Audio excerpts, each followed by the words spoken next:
বাজে ওই 12:30টার মতো। আজকে বাড়িতে কেউ না থাকায় তাড়াতাড়ি রান্নাবান্না সব কাজ সেরে স্নান করে নিয়েছি। অনেকদিন ধরেই এই ফেস স্ক্রাবারটা ইউজ করা হয় না, 10 দিন মনে হয় হয়ে গেছে। গরমের দিনে সপ্তাহে 2 দিন করে ইউজ করি। এখন ঠান্ডা রোদের তাপও নেই, তাই আর ইউজও করা হয় না।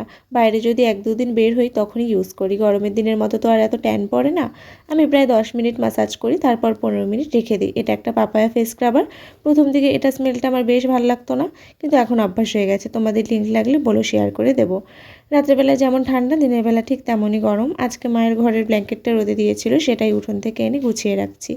আমার একটা অভ্যাস কী বলো তো, আমি যদি বিছানায় শুয়ে রেস্ট করি তার আগে আমার সব কাজ সেরে নেব, তারপর শোবো। না হলে স্যাটিসফাই হতে পারি, সব কাজ সেরে তারপর রেস্ট করবো, না হলে আমি ছটফট করতে থাকি। তোমাদের কাদের কাদের সাথে এমন হয় আমার মতো, নাকি আমি একাই এমন?